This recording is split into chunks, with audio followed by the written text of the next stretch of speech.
Tom Abbott, as if lost in the densely populated maze of New York City, lived in a small one-room apartment on the Upper West Side. The floral wallpaper left by the previous tenants had long since faded, as if reflecting his own life, a little faded and devoid of bright colors. He worked as an architect for a small firm that did mostly remodeling of kitchens and bathrooms. His work was routine and not particularly satisfying, but it made ends meet. In the evenings Tom would often sit at the drawings, and on weekends he would either read books or go out with his friend Oliver. Oliver, who worked in advertising, was a bright spot in his life. He wore screaming shirts with the top buttons undone, gold chains, and was always full of energy. Oliver was always trying to shake Tom up, bring him out of his shell.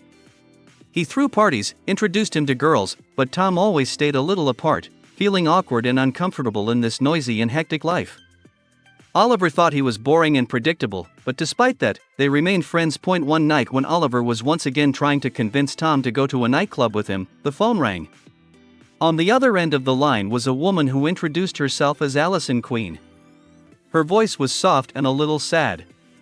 She said that she had found his number through mutual acquaintances and that she needed his help with a very personal matter. She was very persistent and asked for a meeting. Tom, who usually avoided such situations, for some reason agreed. He was intrigued by her voice and the mystery of her request. The meeting took place at an expensive restaurant in Midtown.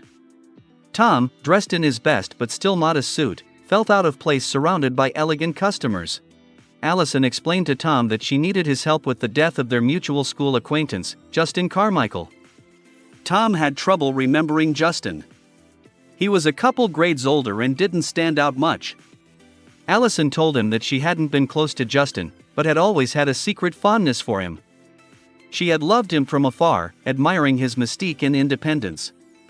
Now, after his death, she wanted to know more about him so that she could give him a proper farewell, and here was her unusual request. She wanted Tom to act as Justin's pallid friend at his funeral. She wanted him to talk about him as a loved one, to share memories she sadly didn't have. She offered Tom a handsome fee for his services. Tom was confused. He was uncomfortable lying and pretending to be a friend of someone he hardly knew.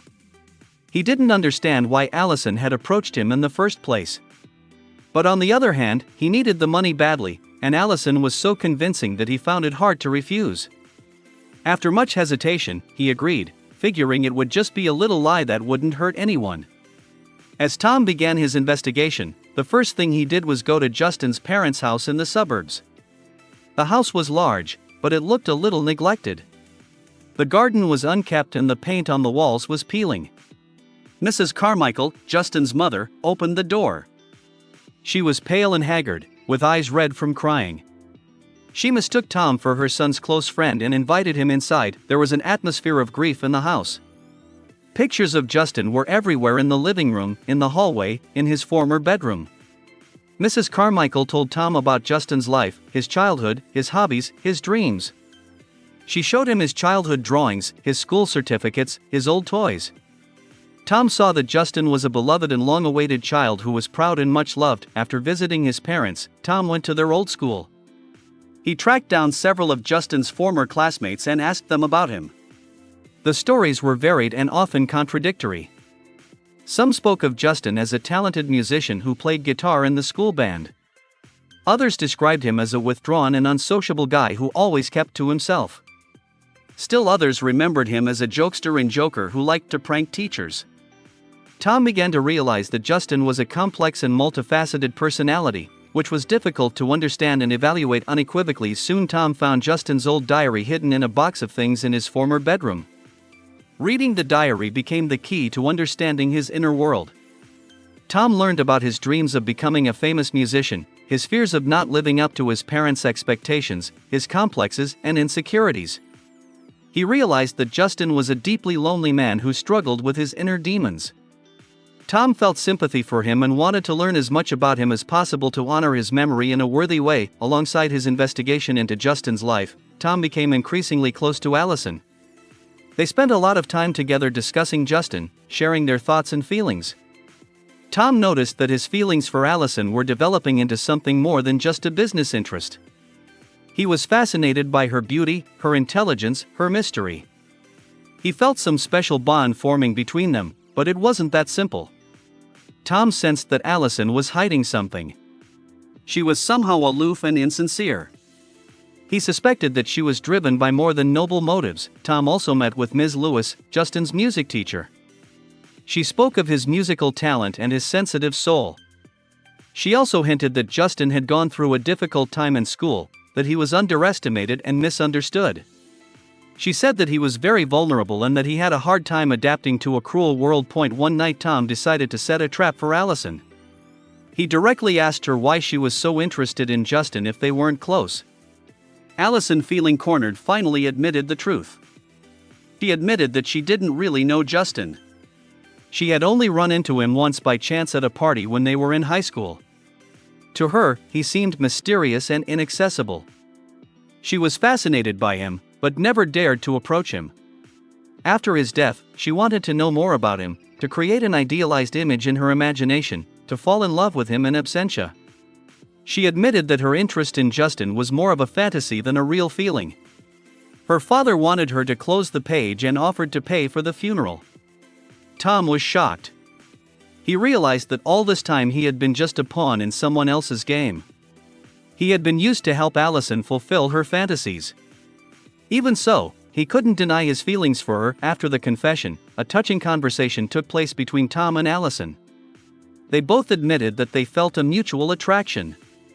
They spent several days together, walking around the city, visiting museums, talking until late at night. They felt happy and free. On the day of Justin's funeral, Tom gave a speech based on what he had learned about him from his diary, from his parents, from his classmates, and from Ms. Lewis. He talked about his talents, his dreams, his fears, his loneliness. He tried to convey the complexity and contradictory nature of his personality. He talked about how Justin was a man who needed love and understanding but never got it in his lifetime. During the funeral ceremony, Tom noticed that Allison was acting strange and distant. She seemed sad and lost. After the funeral, Allison left suddenly, leaving Tom only a short note thanking him for everything and saying that she needed time to sort herself out. She left for Europe to start a new life. Tom was left alone. He felt devastated and confused. He realized that his role in this story was much more complicated than he had originally thought. Not only had he helped Allison sort out her feelings, but he had gained something important himself in the process. He gained a better understanding of himself, his dreams and aspirations. He returned to his normal life, but he was no longer the same. He became more confident, more open to the world and to new possibilities. He decided to change his life, to quit his boring job and pursue something he really enjoyed. He realized that life is too short to waste it on routine and monotony. Tom is standing on the bridge, looking at the lights of the city at night. He thinks about Justin, about Allison, about his life. He realizes that it was all for a reason. He's changed, matured, and ready for new challenges. There's a look of peace and hope in his eyes. He is ready to move on, to find his own way and create his own story. He has finally realized that life can be interesting and full if you are not afraid to take risks and go towards your dreams. Now he's ready for it.